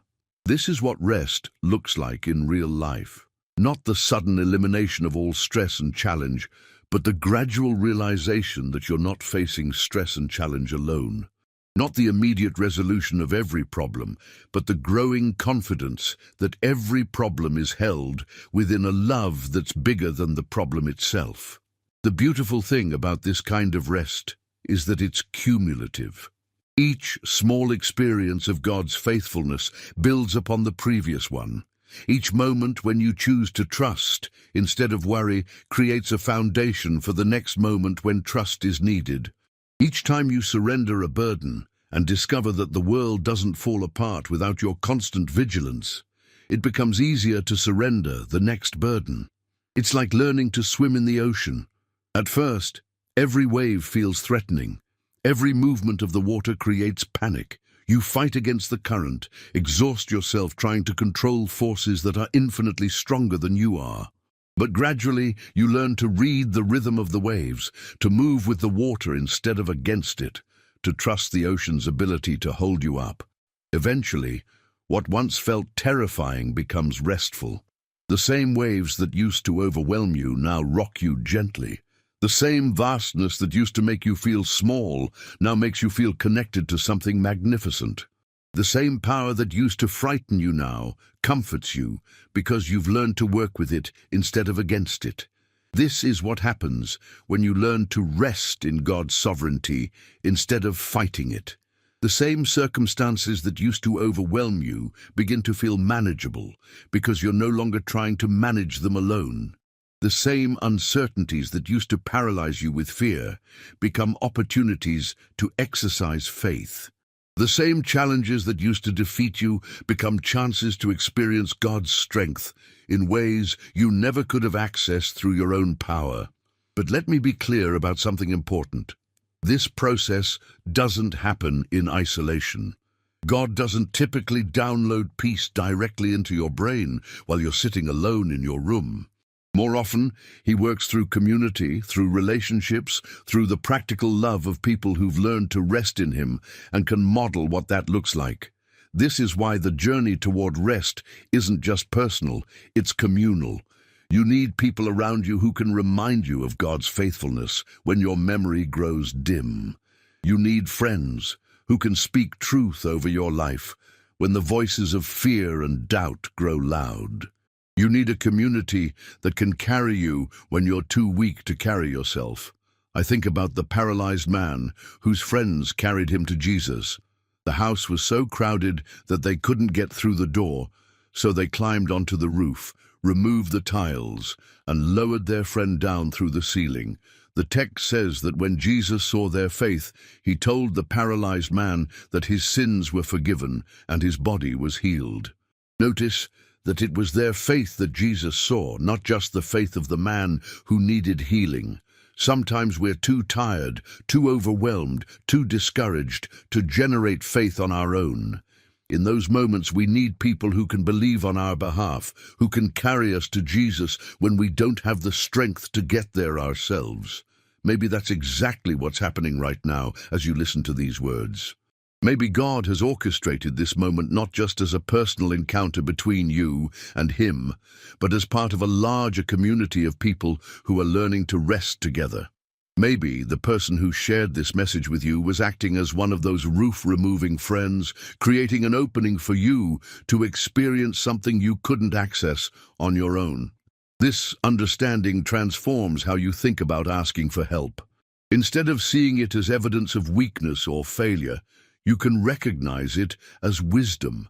Instead of viewing your need for support as something to be ashamed of, you can celebrate it as part of how God designed community to function. Instead of trying to prove your independence by handling everything alone, you can demonstrate your maturity by admitting when you need assistance. The early church understood this principle deeply. When persecution scattered believers across the known world, they didn't try to maintain their faith in isolation. They gathered in homes, shared resources, prayed for each other, and carried each other's burdens in practical ways. They understood that the Christian life was never meant to be lived as a solo performance, but as a symphony where individual instruments contribute to a harmony that's greater than any single melody. This same principle applies to finding rest in God.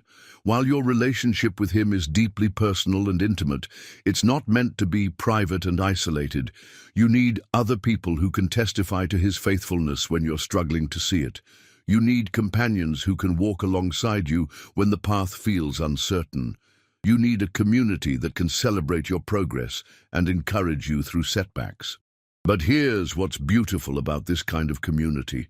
It's not built on everyone having their lives perfectly together. It's built on everyone admitting that they need help and grace and support. It's not a gathering of spiritual experts, but a collection of fellow travelers who are learning to rest together. This means you don't have to wait until you've figured everything out before you can contribute to community. Your questions can help others feel permission to ask their own questions. Your struggles can normalize the reality that growth is a process, not a destination. Your honest sharing about your journey toward rest can encourage others who are just beginning their own journey. In fact, some of the most powerful testimonies about God's faithfulness come from people who are still in the middle of learning to trust Him, not from those who have arrived at some imaginary finish line of perfect faith. When someone who's currently walking through difficulty shares about finding moments of peace in the storm, it carries more weight than someone who's speaking from a place of comfort about theoretical principles. This is why your current struggles don't disqualify you from encouraging others. They actually qualify you in unique ways. The person who's never experienced anxiety can't speak to the reality of finding peace in the middle of panic attacks. The person who's never faced financial stress can't testify to God's provision when the bank account is empty. The person who's never wrestled with doubt can't offer hope to someone whose faith feels fragile. But you can, right where you are, with whatever small steps you've taken toward rest, with whatever tiny victories you've experienced in learning to trust.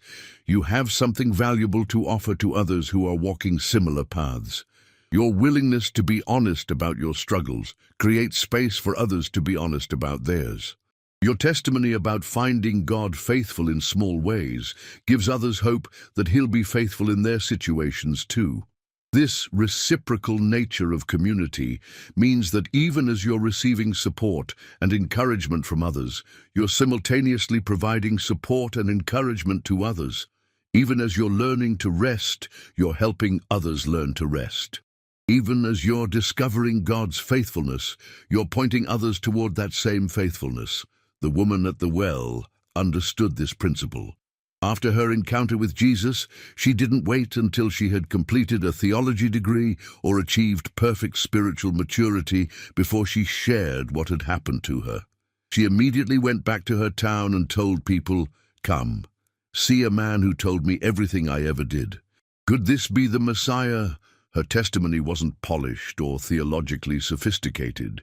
She didn't have all the answers to the questions people might ask. She simply shared her experience of meeting someone who knew her completely and loved her anyway. And that simple, honest testimony led many people in her town to encounter Jesus for themselves. Your journey toward rest can have the same impact. Not because you have everything figured out, but because you're willing to share what you're learning along the way. Not because you've arrived at perfect peace, but because you can testify to moments when God's peace has surprised you in the middle of chaos. Maybe someone in your life is watching to see if this faith thing is real, if God really does provide the kind of rest He promises. Maybe they're waiting to see if the changes they observe in you are genuine and lasting, or just temporary religious enthusiasm that will fade when life gets difficult. Your honest journey toward rest, with all its ups and downs, questions and discoveries, setbacks and breakthroughs, might be exactly what they need to see. Not perfection, but progress. Not someone who has all the answers, but someone who's learning to trust the one who does. Not someone who never struggles, but someone who's learning to find strength in the middle of struggle. This perspective transforms how you view your own spiritual journey. Instead of seeing every moment of doubt as failure, you can recognize it as part of a larger story that might encourage others who are dealing with similar doubts. Instead of being ashamed of your need for reassurance, you can celebrate it as evidence of a heart that's learning to trust more deeply. Instead of hiding your questions because you think they make you look spiritually immature, you can share them as invitations for others to explore their own questions in safe community. Instead of pretending that rest comes easily to you, you can be honest about the daily choice it requires and the grace that makes that choice possible. The Apostle Paul modeled this kind of transparency throughout his letters. He didn't write as someone who had achieved spiritual perfection and was looking down on others who were still struggling. He wrote as someone who was learning and growing alongside the people he was encouraging. He shared his own wrestling with sin, his own experiences of weakness, his own need for grace. When he wrote about being pressed on every side, but not crushed, perplexed but not in despair, persecuted but not abandoned, struck down but not destroyed, he wasn't speaking theoretically. He was testifying to actual experiences of finding God's strength in the middle of overwhelming circumstances. He was sharing his own journey of learning to rest in God's faithfulness when everything around him felt unstable. This is the kind of authentic faith that draws people rather than repelling them. This is the kind of honest spirituality that creates space for others to bring their real struggles instead of their pretended perfection. This is the kind of vulnerable testimony that allows others to believe that if God can work in your imperfect life, maybe He can work in theirs too. But here's what makes this even more beautiful. As you share your journey with others, as you create community around honest faith and mutual support, as you encourage others in their own paths toward rest, something happens in your own heart. The very act of testifying to God's faithfulness strengthens your own faith. The practice of encouraging others to trust Him deepens your own trust. It's like the principle Jesus taught about giving and receiving. When you give generously, you somehow end up with more than you started with. When you pour out encouragement to others, you discover that your own reserves of hope have been replenished. When you share what little you've learned about rest, you find that your own capacity for rest has expanded. This isn't just a nice psychological principle, it's a spiritual law that governs how God's kingdom operates. He has designed community in such a way that everyone benefits when anyone contributes. He has structured relationships so that giving and receiving happen simultaneously. He has created a system where your weakness can become someone else's strength, and their strength can become yours. The body of Christ that Paul describes in his letters operates on this principle. The eye can't say to the hand, "I don't need you," because each part has something essential to contribute to the health of the whole. The parts that seem weaker are actually indispensable. The parts that seem less honorable are treated with special care. This means that your struggles don't make you a burden to community. They make you a necessary part of community. Your questions don't disrupt the faith of others. They create opportunities for others to explore and articulate their own faith more clearly. Your need for support doesn't drain the resources of those around you. It gives them opportunities to experience the joy of being used by God to encourage someone else. When you understand this, it changes everything about how you approach relationships within the context of faith. You stop trying to hide your imperfections and start sharing them as gifts that allow others to offer their gifts in return.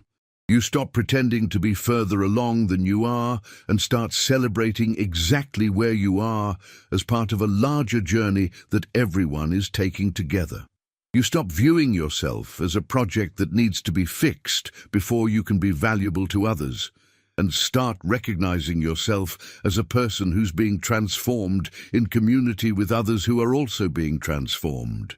You stop waiting until you've learned to rest perfectly before you can encourage others to rest, and start sharing whatever small steps toward rest you've discovered along the way. This shift in perspective is itself a form of rest. When you stop carrying the burden of having to be perfect for others, when you release the pressure of needing to have all the answers before you can contribute to conversations about faith, when you let go of the expectation that you should be further along than you are, something relaxes in your soul. You discover that you can be honest about your struggles without being defined by them. You can share your questions without being overwhelmed by them. You can admit your need for help without being diminished by that need. You can testify to God's faithfulness even while you're still learning what that faithfulness looks like in your particular circumstances. This is what authentic community creates, a space where you can be fully known and fully loved simultaneously, a place where your struggles are met with compassion rather than judgment, a context where your growth is celebrated even when it's messy and non-linear, an environment where you can rest from the exhausting work of trying to appear more spiritual than you actually are. But let me address something that might be stirring in your heart as you consider this vision of community. Maybe you're thinking, this sounds wonderful, but I don't have people like this in my life. I don't know where to find community that operates on these principles. The church experiences I've had have felt more like performance spaces than safe spaces. You're not alone in this experience. Many people have been wounded by religious communities that emphasized conformity over authenticity, performance over transformation, judgment over grace. Many have learned to associate faith with pressure rather than peace, with burden rather than rest. If this describes your experience, I want you to know that your caution is understandable and your wounds are valid. But I also want you to know that the existence of unhealthy religious communities doesn't negate the possibility of healthy ones. The fact that some people have used faith as a weapon doesn't mean faith can't be a source of healing. The reality that some churches have created environments of pressure doesn't mean all spiritual community has to feel overwhelming. God's heart for community is what we've been describing: authentic, supportive, grace-filled relationships where people can learn to rest together. When you encounter versions of religious community that don't reflect this heart, you're not encountering God's design being fulfilled. You're encountering human brokenness distorting something beautiful. This doesn't mean you should ignore your past experiences or pretend they didn't hurt. It means you can hold space for both the pain of what religious community has been in your experience and the hope of what it could become. You can acknowledge the ways you've been wounded while remaining open to the possibility of healing. Sometimes this healing happens gradually through individual relationships with people who embody the kind of faith that creates rest rather than anxiety. Sometimes it happens through discovering communities that prioritize grace over performance, authenticity over image management, support over competition. Sometimes it happens through becoming the kind of person who creates the safe space you wish you had found earlier, through choosing to offer others the acceptance you long to receive, through modeling the kind of vulnerable faith that invites others to bring their real selves instead of their pretended selves. The beautiful thing about God's design for community is that it can start with just two people. Jesus said that where 2 or 3 are gathered in his name, he's present with them. He didn't require a building or a program or a formal structure. He simply promised his presence wherever people gather around the reality of his love. Maybe the community you're longing for begins with one honest conversation with one trustworthy person about your journey toward rest. Maybe it starts with sharing this message with someone else who might be hungry for the kind of peace we've been exploring. Maybe it grows through discovering others who are also tired of pretending to have it all together and ready to learn what authentic faith looks like. However it begins, know that God is invested in your experience of healthy community. He doesn't want you to walk this journey alone. He doesn't intend for you to carry your burdens in isolation. He hasn't designed faith to be a solo performance, but a collaborative symphony where individual stories harmonize to create something beautiful. Your longing for this kind of community isn't just a personal preference. It's a God-given desire that reflects his heart for how his people should relate to each other. Your hunger for authentic relationships within the context of faith isn't a weakness. It's evidence of a soul that was created for connection and is recognizing what it needs to thrive. The fact that you haven't found this kind of community yet doesn't mean it doesn't exist or that you don't deserve to experience it. Sometimes the very longing for healthy community is what motivates us to create it, to become the kind of people who embody the grace we wish to receive from others. This is part of how God uses our personal journeys toward rest to impact the world around us. As we learn to find peace in his love, as we discover what it means to carry our burdens with his help, as we experience the freedom that comes from being known and loved completely, we naturally begin to offer these same gifts to others. We become safe people for others to share their struggles with because we've learned to share our own struggles honestly. We develop the capacity to offer encouragement without judgment because we've received encouragement in the middle of our own imperfections. We learn to create space for others' questions because we've found space for our own questions. This ripple effect of rest is one of the most beautiful aspects of learning to find peace in God. It's not just a personal benefit that makes your own life more comfortable. It's a gift that keeps expanding outward, touching every relationship you have, every community you're part of, every person whose life intersects with yours. When you learn to rest in God's love, you stop needing to control other people's responses to you. When you find your security in His acceptance, you stop being threatened by other people's success or approval. When you discover peace in His presence, you stop being anxious about other people's opinions or expectations. This transformation creates space for you to love others more freely, to serve more joyfully, to encourage more generously. Not because you're trying to earn anything from God or others, but because you're living from the overflow of what you've already received. The woman who anointed Jesus' feet with expensive perfume understood this principle. She didn't calculate the cost of her gift or worry about what others would think of her extravagance.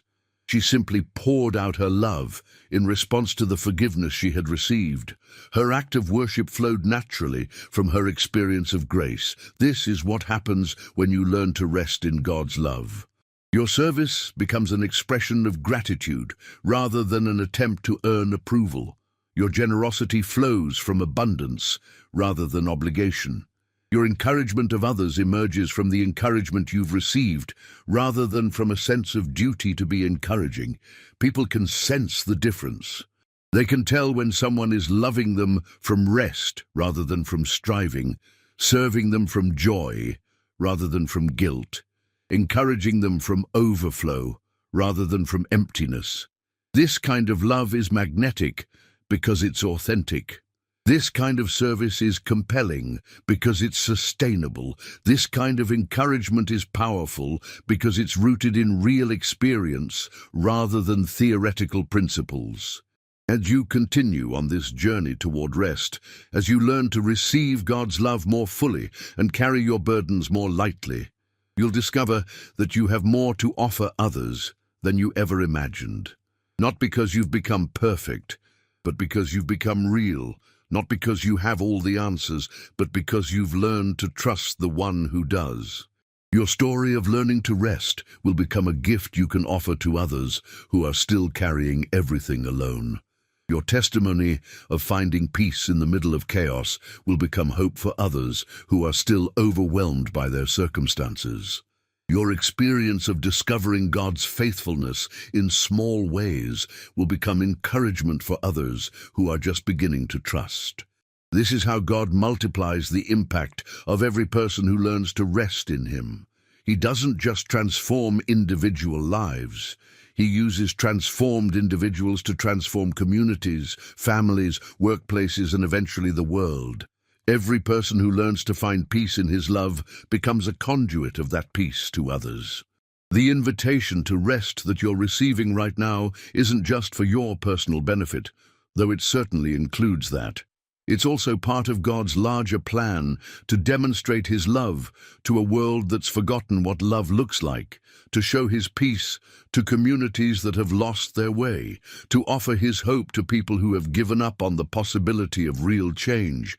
You are part of that plan. Your journey toward rest is part of that demonstration. Your experience of finding peace in God's love is part of that testimony. Your story of learning to trust Him with your burdens is part of that hope. This doesn't add pressure to your journey. It adds purpose. You're not just working through personal issues or trying to feel better about your own life. You're participating in something cosmic, something eternal, something that reaches far beyond your individual circumstances and touches the heart of what God is doing in the world. When you choose to trust instead of worry, you're making a statement about the character of God that others can witness. When you surrender a burden instead of carrying it alone, you're demonstrating a different way of living that might inspire someone else to try surrendering their own burdens. When you find peace in the middle of difficulty, you're proving that such peace is possible, even when circumstances suggest otherwise. This is why the enemy of your soul works so hard to keep you trapped in cycles of anxiety and control. It's not just that he wants you to be miserable, though he certainly doesn't care about your well-being. It's that he knows the ripple effects of your rest, the impact of your peace, the influence of your trust in God's goodness. Every person who learns to live from rest rather than striving becomes a threat to the systems of fear and control that keep people enslaved to performance and perfectionism. Every individual who discovers security in God's love, rather than human approval, challenges the cultural narratives that keep people competing and comparing and desperately trying to prove their worth. Every believer who finds their identity in God's declaration, rather than their own achievements, becomes living proof that there's another way to be human, another foundation for significance, another source of validation that doesn't depend on winning or impressing or accumulating. This is revolutionary. This is countercultural.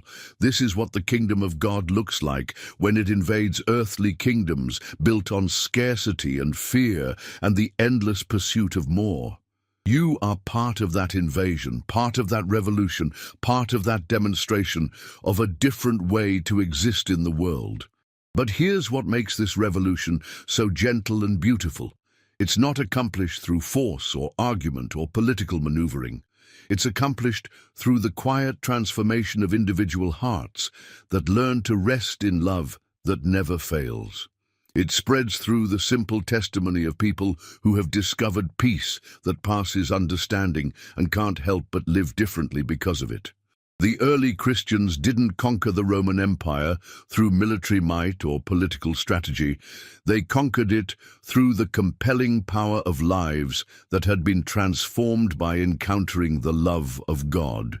They attracted others not through sophisticated arguments, but through authentic demonstrations of joy, peace, hope, and love that couldn't be explained by their circumstances.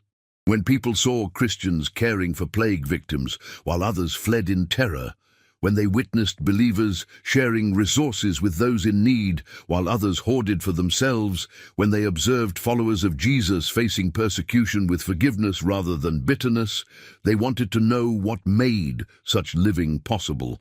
The answer wasn't a philosophy or a program or a set of rules to follow. The answer was a person who had changed everything about how these people understood themselves, their purpose, and their relationship to both God and others.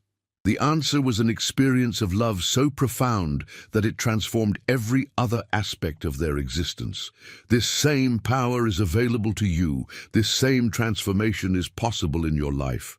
This same love that turned fishermen into apostles, tax collectors into evangelists, and persecutors into missionaries is being offered to you right now, exactly where you are, with all your doubts and fears and imperfections. You don't have to become a missionary or a preacher or a professional Christian to participate in this revolution. You just have to become someone who has learned to rest in God's love and can't help but live differently because of it. You just have to discover what it means to carry your burdens with divine help and let others see the difference it makes. You just have to experience enough of God's peace to begin demonstrating that such peace is possible even in a world filled with chaos.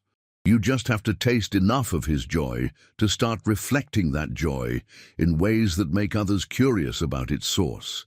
Sometimes this impact happens through dramatic testimonies and obvious transformations that everyone can see. But more often, it happens through subtle shifts in how you respond to stress, how you treat difficult people, how you handle disappointment, how you approach uncertainty. People who know you well start noticing that something has changed. They can't quite put their finger on it, but you seem more settled somehow. Less frantic about things that used to send you into panic mode, more patient with situations that used to frustrate you, more hopeful about outcomes that used to fill you with dread. They might not initially connect these changes to your growing relationship with God, They might attribute them to therapy or medication or life circumstances getting better. But eventually, if the transformation is genuine and lasting, they'll want to know what's really behind the change they're observing. And that's when you'll have the opportunity to share the most natural testimony of all, the simple truth that you've learned to let someone else carry what you used to carry alone. This kind of witness doesn't require eloquent speeches or perfect theological explanations. It just requires honesty about your own journey and willingness to point others toward the source of whatever peace they're seeing in your life. It's the difference between trying to convince someone that rest is possible and simply demonstrating what rest looks like in real time. The beautiful thing about this approach is that it removes all the pressure to have dramatic conversion stories or miraculous breakthroughs to share. Your testimony becomes as simple as saying, "I used to lie awake at night, worrying about everything I couldn't control. And now I sleep better because I've learned to trust that someone bigger than me is watching over the things that keep me up at night." Or, "I used to carry so much anger about situations I couldn't change, and I'm learning to release that anger to God instead of letting it poison my relationships." Or, "I used to feel like I had to have everything figured out before I could move forward. And now I'm discovering that it's okay to take the next step even when I can't see the whole staircase." These aren't spectacular claims that strain credibility. They're simple acknowledgments of internal shifts that anyone who struggles with anxiety, anger, or uncertainty can relate to.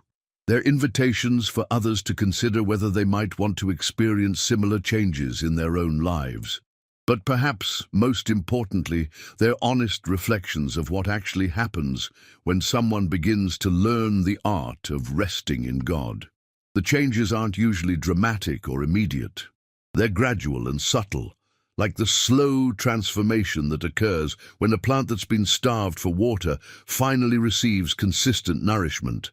At first, you might not even notice the changes yourself. You might just realize one day that you slept through the night without waking up in a panic about tomorrow's responsibilities. Or you might find yourself responding to a stressful situation with unexpected calm instead of your usual frantic energy. Or you might discover that you're actually enjoying moments of quiet instead of feeling the need to fill every silence with activity or noise. These small shifts are evidence that something foundational is changing in your relationship with rest. They're signs that you're beginning to trust at a level deeper than conscious decision-making. They're proof that God's peace is taking root in places within your soul that you might not even have known existed. As these changes accumulate over time, as trust becomes more natural and surrender becomes less frightening, as peace becomes more familiar and anxiety becomes less controlling, you'll find that you have access to reserves of strength and joy and hope that you never knew were available to you. Not because you've become superhuman or achieved some advanced level of spirituality, but because you've learned to connect with the source of strength and joy and hope that was always there, waiting for you to remember that you don't have to generate these things through willpower or positive thinking or perfect circumstances. This is what it means to live from rest rather than toward rest. Instead of constantly striving to reach some future state of peace, you learn to access the peace that's available in this present moment. Instead of working frantically to create security for yourself, you discover security that already exists in your relationship with the one who holds your future. Instead of exhausting yourself trying to manufacture joy through achievements or acquisitions or experiences, you find joy that bubbles up from the simple awareness that you are deeply and permanently loved by the Creator of everything that exists. This isn't escapism or denial of life's real challenges. It's the most practical way of living imaginable because it connects you with resources that are infinitely greater than your own limited capacity to handle whatever life brings your way. When you learn to live from this place of rest, you stop being surprised by your own resilience in difficult situations. You stop being amazed by your ability to find hope in circumstances that would have overwhelmed you before. You stop wondering where the strength comes from to love difficult people, or forgive deep hurts, or persevere through seasons that seem to last longer than you can endure. You understand that these capacities aren't generated by your own remarkable character or exceptional spiritual discipline. They're simply what becomes available when you learn to draw from a well that never runs dry, when you discover how to tap into love that never fails, when you remember how to access peace that surpasses understanding. The invitation to this kind of living remains open to you right now. Not as a reward for spiritual achievement or a prize for religious performance, but as a gift freely offered to anyone who's tired enough of carrying life's weight alone to consider that there might be another way. The hands that formed you in your mother's womb are still shaping your story today. The voice that spoke your name before you were born is still calling you toward the rest your soul was designed to experience. The love that moved heaven and earth to secure your salvation is still moving heaven and earth to draw you into deeper relationship with the source of all peace. You don't have to understand how this works to begin experiencing it. You don't have to resolve all your doubts before you start trusting. You don't have to feel worthy before you accept what's freely given. You just have to be willing to let someone else carry what you've been carrying alone, to share your burdens with someone who's infinitely capable of bearing them.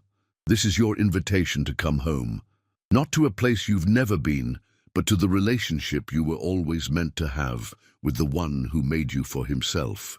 Not to earn something you don't deserve, but to receive something that's already been purchased at a price you could never afford.